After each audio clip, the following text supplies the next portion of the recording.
Imagina uma escola que tem bedel militar e bombeiro como monitor.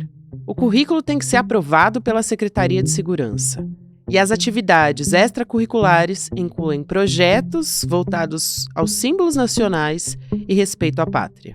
Não, isso não é uma ficção científica distópica, também não está ambientada num futuro totalitarista. Esse é o projeto de lei que foi sancionado pelo governador de São Paulo, Tarcísio de Freitas, e que viabiliza a implementação de escolas cívico-militares no Estado. O conceito que fundamenta essa proposta é de que a disciplina militar é o melhor remédio para conter a violência nas escolas e no entorno delas também. O exemplo desse tipo de disciplina pode ser visto já no dia da votação da lei, na Assembleia Legislativa de São Paulo, quando a PM atacou com um cacetete e gás de pimenta os estudantes que estavam ali desarmados e que estavam se manifestando contra a aprovação desse PL. Escolas cívico-militares existem no Brasil desde os anos 90, mas ganharam força durante o governo Bolsonaro, quando foram criados mais de 200 desses colégios. Com a volta do presidente Lula, esse plano de expansão foi suspenso, mas não morreu. Terça-feira, 4 de junho de 2024.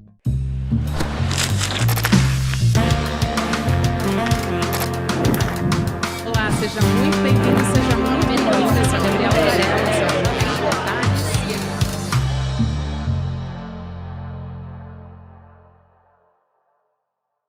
Olá, seja muito bem-vindo, seja muito bem-vinda. Eu sou a Gabriela Varela, esse é o Videocast em Detalhes.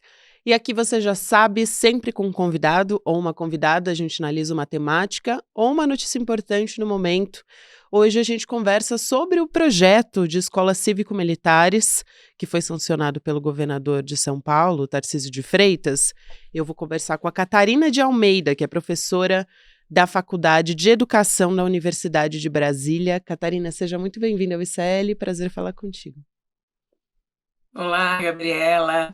Olá a todas as pessoas que nos acompanham, que vão nos acompanhar. O prazer é todo meu. Embora gostaríamos de estar aqui falando de outros debates, de outras questões, mas vamos lá que o debate é necessário e muito importante. Com certeza, ainda mais na área da educação, né, que a gente tem tanta coisa para discutir, tantos projetos importantes que a gente deveria estar falando, e infelizmente a gente está tendo que ter essa discussão agora, nessa quadra da história. Mas vamos lá, a gente tem diversos problemas que a educação está enfrentando, então eu começo te perguntando, para começo de conversa, por que o investimento em escolas cívico-militares é uma prioridade desse governo? E se ela se propõe, ou pelo menos se esse projeto desse governador se propõe a resolver algum desses problemas que a gente tem enfrentado na educação hoje. E aí, para quem nos acompanha ter uma ideia, Catarina, eu vou ler um trecho de uma reportagem da Fórum aqui, e aí na sequência eu te passo a palavra. Mas a Fórum diz o seguinte, vou abrir aspas aqui para a reportagem. De acordo com a última análise divulgada pelo SARESP, que é o Sistema de Avaliação de Rendimento Escolar do Estado de São Paulo, o desempenho educacional na rede estadual teve uma queda significativa em 2023, portanto, no ano passado, para quem nos ouve, ano que corresponde ao início do mandato do Tarcísio. Os resultados do SARESP causam ainda mais apreensão no momento em que o governo propõe um corte de 5% no orçamento total da pasta, ou um decréscimo de mais de 9 bilhões de reais. Então, fecha aspas aqui para essa reportagem da revista Fórum, só para a gente ter uma ideia de contexto aqui do governo do Tarcísio. Então, Gabriela, eu acho que você trouxe aí dados e elementos para dizer que o foco da militarização ou das escolas cívico-militares não é a qualidade. Né? Porque se fosse a qualidade, o governador de São Paulo não estaria cortando verbas da educação, ao contrário, estaria investindo mais, garantindo infraestrutura nas escolas, garantindo profissionais da educação com formação inicial e continuada, com carreira, né? Saindo dessa lógica da precarização ou de contratos precarizados. Então, o foco da militarização não pode ser a qualidade da educação, já que os profissionais da segurança não são profissionais da educação, então não são insumos de qualidade para a educação. Então, o projeto de escolas cívico-militares, ele faz parte do projeto de destruição da ideia de escola pública, né? Dessa escola pública que é uma escola voltada para todas as pessoas. E é um projeto que agora está no estado de São Paulo, mas que já perpassa a rede de ensino de escolas municipais e estaduais do Brasil inteiro, né? Com exceção de Sergipe, em todos os demais estados, nós já temos escolas cívico-militares ou militarizadas, as nomenclaturas são muitas. Então, são projetos, a gente tem um conjunto de projetos que tem destruído a ideia da educação pública, a ideia da escola pública, como está instituído na nossa Constituição, e que a militarização é mais um desses projetos. Nós estamos falando de uma área, sobretudo do estado de São Paulo, que tem o maior sistema educativo do país, o maior número de estudantes nas escolas públicas. Então, nós estamos falando de uma instituição que tem aí, no mínimo, 4 horas por dia e 200 dias por ano, milhões de estudantes. Né? Então, é um sistema que, se ele funciona, ele coloca em xeque as estruturas da sociedade, ele desnaturaliza essa estrutura de sociedade que nós temos, que é conservadora, que é desigual, social, racial e de gênero, né? A gente tem desigualdades em todos os sentidos, com múltiplas violências. Então, o que a gente tem aí é um processo de encarceramento dos processos de ensinar e aprender, das mentes e dos corações, e logo a destruição da ideia dessa escola pública, dessa escola que debate os diferentes temas que atravessam a sociedade brasileira. E Catarina, em termos de currículo, né, no que se diferenciam essas escolas cívico-militares das escolas, vamos dizer assim, tradicionais, né, para as pessoas entenderem? Existe alguma diferença? Porque muita gente, quer dizer que, o currículo dessas escolas são bons, mas não quer dizer que isso tenha a ver com o modelo, né, na verdade é uma questão de investimento, né, na qualidade da educação. Então, a ideia que as pessoas têm de que o modelo de escolas militarizadas, né, é bom, tem a ver com a compreensão que as pessoas têm, a comparação que elas fazem a partir das escolas militares. Né? E quem são as escolas Sim. militares? São as escolas do Exército, escola das polícias militares nos estados, como Minas Gerais, do Distrito Federal tem, as escolas do Corpo de Bombeiro. E aí é importante dizer, né, essas escolas, elas não são boas porque ou elas boas no sentido de entregar resultados. Elas não entregam esses resultados porque são militares. Elas entregam resultados porque elas têm uma infraestrutura diferenciada, um financiamento diferenciado, o público é selecionado, então essas escolas selecionam qual é esse público que está, né, que estará dentro dela. Então isso faz com que essas escolas entreguem resultados. Mas outras escolas que não são militares também entregam resultados, porque tem essa infraestrutura, como as escolas, os institutos federais de educação, escolas de aplicação e algumas escolas públicas brasileiras. E aí, quando a gente vai para a militarização, o que muda? Na militarização, essa escola deixa de funcionar a partir dos princípios da escola e começa a funcionar a partir dos princípios da área de segurança. Então, ela funciona mais ou menos como um quartel, né? Tem vários elementos do quartel dentro dessa escola, e se insere nessas escolas os princípios do militarismo. E começa-se a selecionar quais estudantes permanecem nessas escolas. Então, os estudantes que eles dizem que não se enquadram no projeto, eles recebem o que eles chamam de transferência educativa. Então, os estudantes que tinham baixo desempenho, eles vão ser transferidos dessa escola. Os estudantes que têm desempenho médio, desempenho alto, vão continuar com esse desempenho. E aí começa-se a privilegiar reformas nessas escolas, projetos de financiamento diferenciado, uma quantidade maior de pessoas nessas escolas. Então, a partir disso, começa a se dizer que essas escolas entregam resultados diferentes, mas na verdade tem a ver com o processo de seleção e de exclusão que se faz dentro dela dos estudantes que eles entendem como os estudantes problemáticos que não entregam os resultados que eles esperam. Professora, tem a ver também essa idealização, vamos dizer assim, da disciplina militar com o nosso passado, com a nossa história, com um resquício da ditadura militar aqui no Brasil? Queria ouvir sua avaliação sobre isso. Então, quando a gente está falando, Gabriela, da militarização das escolas, a gente está falando no âmbito de um Estado hipermilitarizado, né? Todas as estruturas do Estado brasileiro têm uma presença muito forte dos militares, da lógica dos militares. Então, a questão do militarismo no Brasil, ele nunca saiu da nossa história, né? Tanto que você institui um Estado democrático de direito a partir da Constituição de 88, mas nunca se revisitou essa história no sentido de contar a história, né, do militarismo ou da ditadura militar a partir da lógica de uma ditadura.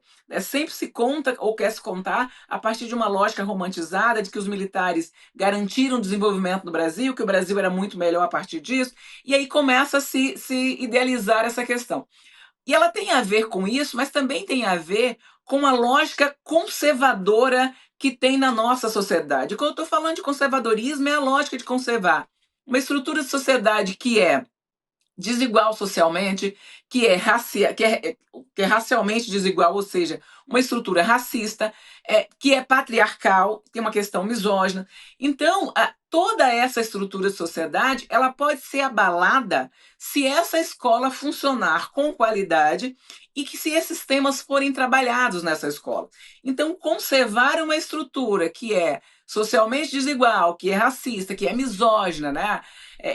Que o machismo está na estrutura da nossa sociedade, então controlar essa escola é também manter essa estrutura. E o militarismo ele faz parte desse conservadorismo da sociedade. Tanto que após essas escolas serem militarizadas, vários temas não podem ser trabalhados no currículo dessa escola, e esses temas vinculados a esses temas que eu citei aqui, por exemplo. Por exemplo, pautas de costumes, né, que a gente já está cansado de falar sobre isso, inclusive, e que estão tentando se está tentando também levar isso para as escolas, né, dos estados, de maneira geral, de escolas Sim. públicas também.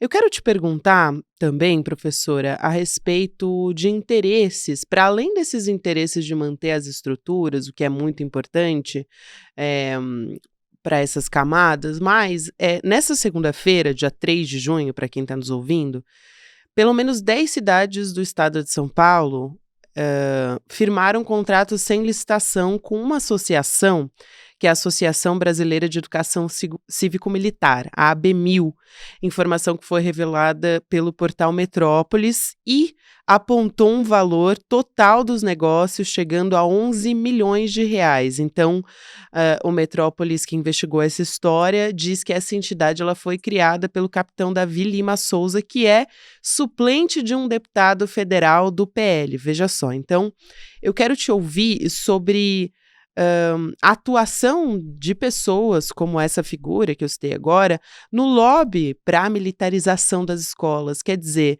é um interesse financeiro também, né, não é uma orientação técnica puramente para essas mudanças que eles querem promover no ambiente escolar, né. Então, né, essa é uma associação que a gente também vem estudando, né, já há algum tempo. É uma associação que fez pronunciamentos quando a época da revogação do decreto que acabou com o Programa Nacional de Escolas Cívico-Militares.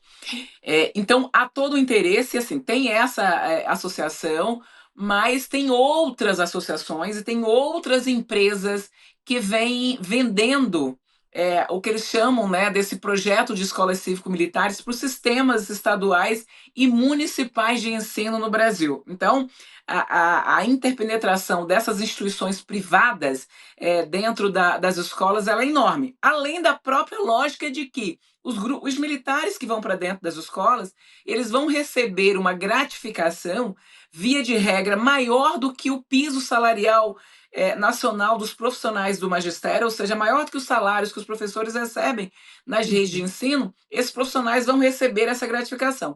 E essa gratificação é paga ou diretamente pelos processos de militarização nessa relação Secretaria de Estado de Educação e Secretaria de Estado de Segurança, na relação entre comandos da Polícia Militar e os termos de cooperação assinados com os municípios, mas também nessas empresas montadas por grupos de militares, né, as chamadas organizações sociais, né, que vêm recebendo dinheiro dos sistemas públicos de ensino, seja nas redes estaduais e nas redes municipais, né? A ABMIL ela tem essa penetração no Brasil como um todo, mas a gente tem várias outras instituições, vários outros grupos que montam essas empresas e que vêm vendendo. Então, há um interesse muito grande na lógica, né, do dinheiro público indo para esses grupos privados, que faz parte, por exemplo, dos mesmos processos de privatização, né, de repasse da gestão das escolas para empresas privadas, e esses militares, esses grupos também vêm montando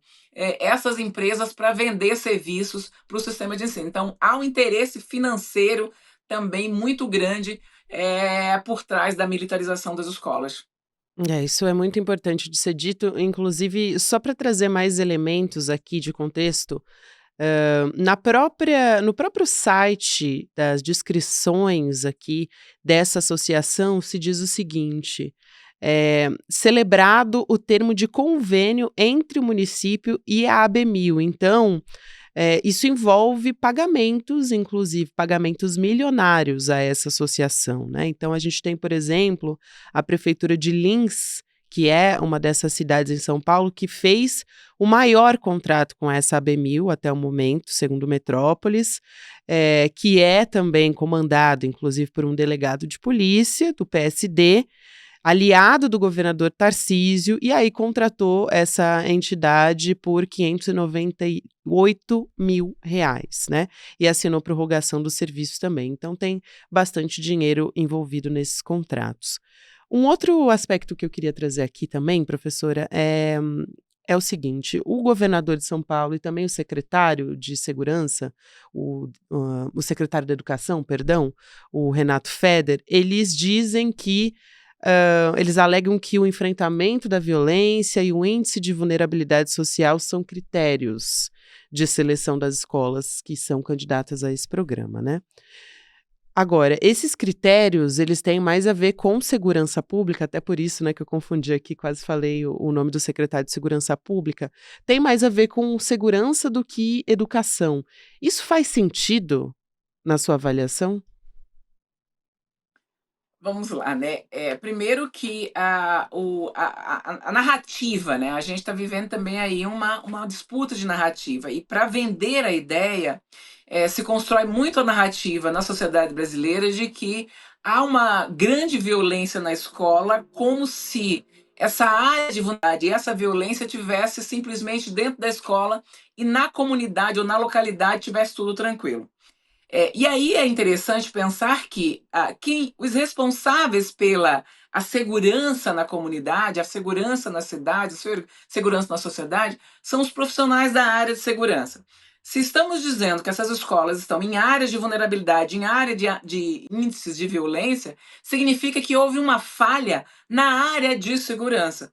E essa falha não se pode corrigir colocando os militares dentro das escolas. Porque, na verdade, quando a gente olha qual é a função dos militares, né, os profissionais da área de segurança, eles são formados e treinados para combater o inimigo. Eles não têm nenhuma formação para lidar com a questão de crianças, adolescentes, para pensar a educação e para poder ser aqueles que vão fazer com que essas escolas que estão em área de vulnerabilidade possam melhorar a qualidade da educação. A não ser que estejamos dizendo que os inimigos da sociedade são as nossas crianças, nossos jovens e adolescentes, os nossos profissionais de educação que estão dentro da escola e que, ao combater quem está dentro da escola, a gente resolveria o problema de segurança pública. E aí você tem toda a razão. A vulnerabilidade vinculada à violência, ela é uma questão de segurança pública. Agora, quando a gente diz, né, quando o governador diz, olha, o critério de seleção é estar em área de vulnerabilidade, daí a gente olha para a ação da polícia nas áreas vulneráveis. Via de regra, os vulneráveis a polícia mata, né, Uhum. e não cuida. Então, como é que você coloca os profissionais que estão acostumados a matar os vulneráveis dentro das instituições que esses vulneráveis estudam? Então, tem aí uma conta que não está fechando nos argumentos a utilizar. Outro elemento é que nos estudos que a gente tem feito no país como um todo, as escolas que são militarizadas geralmente são as escolas com a melhor infraestrutura, exige que as escolas tenham reforma, que não falte profissionais, nunca falte professores nessas escolas, elas recebem verbas diferenciadas e os estudantes vulneráveis eles são transferidos dessas escolas. As escolas próximas, elas recebem muitos estudantes transferidos dessas escolas, e o argumento é sempre dizendo, não se adequou ao projeto. E aí, quando você vai olhar o perfil de quem estudava nessas escolas e de quem estuda hoje, o perfil de vulnerabilidade sumiu da escola. Então, os vulneráveis não permanecem dentro dessa escola. A narrativa é em nome dos vulneráveis, mas quando a gente olha o que a polícia faz, o que o Estado. E aí, quando eu falo a polícia, é o braço armado do Estado faz, né, com os vulneráveis é exatamente o inverso. Não é cuidar e proteger, ao contrário, é exatamente violentar e matar. Basta a gente olhar quem é a população, quem é a população carcerária desse país. A população carcerária desse país é formada por jovens homens negros e com baixa escolaridade.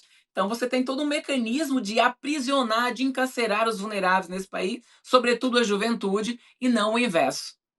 Exatamente. Além disso, também aconteceu uma repressão bastante violenta ali por parte da PM, né, contra os estudantes que estavam se manifestando no dia da votação lá na Alesp, a Assembleia Legislativa de São Paulo. E eu acho que isso pode ser um pouco didático, né, professora, sobre isso que a gente está conversando aqui, um exemplo total da incapacidade dos militares de lidar com questões de disciplina também, já que a gente está falando sobre escolas cívico-militares. eh, Quer dizer, a resposta é sempre pela força? Não é esse o recado que você passa quando você faz uma repressão violenta, quando existe uma manifestação contrária, ao invés do diálogo, ao invés dessa discussão com a sociedade? Acho que você trouxe uma palavra-chave aqui, que é o diálogo, que é a base do processo educativo, né? E aí a repressão feita aos jovens, aos adolescentes, que são os sujeitos que estarão nessas escolas, contrária à militarização, diz muito sobre a própria lógica do projeto e sobre qual é a perspectiva da área de segurança em relação a quem quer dialogar, a quem quer contestar o diferente, né? Então, qual é a lógica da área de segurança? A área da segurança ela trabalha com os princípios dos militares, do militarismo, que é a hierarquia e a obediência a essa ordem hierarquizada. Então, na área de segurança, ninguém questiona, né? Há uma ordem e essa ordem para ser cumprida. A área de educação é o inverso. O processo educativo ele se dá essencialmente no diálogo, na pergunta, na dúvida, no questionamento. Esse é o elemento da área de educação. Quando a gente olha para essa repressão, a quem quer dizer não a um processo de militarização, a quem quer perguntar sobre esse processo, diz muito do que a militarização vai fazer dentro das escolas. Então a escola deixa de ser a escola, o espaço das diferenças, da diversidade, do diálogo, e se torna uma espécie de quartel em que há uma regra estabelecida e aos estudantes cabe obedecer a essa ordem hierarquicamente definida. Eu quero também te perguntar, pedir exemplos, na verdade, professora, de outros locais do Brasil que já, implantaram escolas cívico-militares, né, pela sua experiência estudando esse tema, quais são as experiências que o Brasil tem, né, em termos de controle da violência? Isso realmente funcionou? Existem pesquisas sobre isso, avaliações sobre isso? Então, o primeiro estado brasileiro que começa massivamente com esse processo de militarização é o estado de Goiás, né? Uhum. E depois você tem o estado da Bahia, Amazonas. Hoje o Brasil inteiro tem militarização, com exceção de Sergipe, que a gente tenha registro, né? De repente pode ter e a gente ainda não sabe. Mas em todos os outros estados a gente já tem escolas militarizadas, seja com o nome de cívico-militar, seja com o nome de gestão compartilhada. Na Bahia tem um nome, entre os nomes tem o projeto Vetor Disciplinar. Então a gente tem desde escolas com crianças muito pequenas ao ensino médio, escolas militarizadas no país. E aí eu posso pegar o estado de Goiás, por exemplo, que é o que começou a implantar isso lá no final da década de 90, e comparar os dados da violência, por exemplo, nesse estado e na cidade. É, Ao contrário de alguns estados que não tinham escolas militarizadas, se você pega um panorama da violência no estado de Goiás nas últimas décadas, ele aumentou em todos os quesitos o índice de violência, embora as escolas militarizadas estivessem lá, e numa quantidade bem grande, inclusive, né? Uma outra questão é que nessa lógica das escolas militarizadas, a gente tem verdadeiros dossiês do contrário disso, de violações e violências dentro dessas escolas, de violências por assédio, assédio sexual, assédio moral, de todas as formas, todos os tipos de violência e violações a gente tem tido de experiência dentro da escola, de racismo, de misoginia, muito forte dentro dessas escolas, sempre cometido por monitores ou profissionais da área de segurança que estão dentro dessas escolas.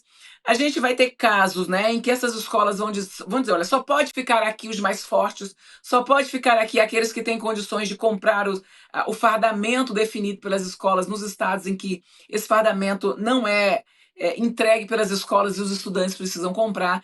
Então, as experiências que nós temos e as pesquisas que nós temos não demonstram que esse processo melhorou. Aqui no Distrito Federal, que a militarização começa em 2019, o relatório da polícia de 2022, publicado em 2023, resultante de 2023, não sou eu que estou dizendo, é o relatório da polícia, vai dizer que nas escolas militarizadas, houve aumento de casos, registro de casos de violência no interior e em torno dessas escolas em índices maiores do que nas escolas não militarizadas. Então, daí que a militarização em si e o cerceamento da liberdade, né, da diversidade, já é em si um ato de violência com a escola e com a juventude, né, as crianças, as pessoas que estudam nessa escola e que trabalham nessa escola. Então, não há porquê, numa sociedade, né, em que esses índices de violências estão altos, essa repressão no interior da escola, que é o espaço que ainda temos de discutir essas questões, possam diminuir. Então, os dados não mostram que a militarização tem diminuído violência, muito pelo contrário. Quero te agradecer muito, professora, por ter vindo aqui. Foi importantíssima essa conversa, extremamente didática para a gente entender o que está em jogo aqui. A Catarina de Almeida é professora da Faculdade de Educação da Universidade de Brasília. Foi um prazer te receber. Seja sempre muito bem-vinda aqui ao ICL. Muito obrigada, Gabriela. Estou sempre à disposição, né? Tem que debater educação, tem que debater essas questões. Eu espero que um dia a gente se encontre aqui para debater projetos avançados na área da educação, escolas que possam desenvolver projetos artísticos, culturais, né? E que olhem para as nossas crianças, nossos jovens e adolescentes como sujeitos de direitos e não como pessoas que precisam ser uniformizadas, cerceadas e destituídas, né, do seu direito, da sua garantia de existir enquanto sujeitos diversos que somos. É o que eu espero também, professora. Muito obrigada. Até mais. A gente vai chegando aqui ao final, mas eu tenho um recado importante para você que está me acompanhando, porque a gente está quase chegando no Despertar Empreendedor, que é o primeiro evento presencial, primeiro grande evento, na verdade, promovido pelo ICL, que vai acontecer daqui a 10 dias. Então fica de olho, você vai poder fazer uma imersão no universo do empreendedorismo, do desenvolvimento pessoal por meio de pilares de conhecimento, mentalidade, ação. O Despertar Empreendedor, para você que não se lembra, olha só, para você que está me assistindo aí, a gente tem a imagem, vai acontecer nos dias 14, 15 e 16 de junho, em São Paulo. Vai ter atividade intensa desde as 9 da manhã até 8h30 da noite, então vai ser muita coisa, muito convidado especial e é a oportunidade da gente se encontrar e se conhecer também. Então fica a dica, você para saber como é que faz para participar, para garantir sua vaga, você acessa o link despertar2024.com.br. Obrigada a você que me acompanhou até aqui. Próximo episódio vai ao ar às 10h30 da manhã, ao vivo no YouTube, e também você pode nos acompanhar em qualquer horário nas plataformas de áudio. Agora você que está no YouTube comigo, fica com o Mercado Investimentos, depois tem Rolê CL, 6 horas da noite, CL Notícias, segunda edição. Até amanhã. Oi, gente, eu sou Juliana Baroni e tenho um convite especial para você. Nos dias 14, 15 e 16 de junho vai acontecer o Despertar Empreendedor, um evento que promete redefinir o conceito de empreendedorismo no Brasil. Eu estarei lá apresentando junto com um time de primeira e também contando um pouco da minha história para vocês. Vai ser na Vibra São Paulo, então você não pode perder. Se você ainda não garantiu o seu ingresso, essa é a hora. Eu espero você lá para a gente aprender, se animar e despertar juntos.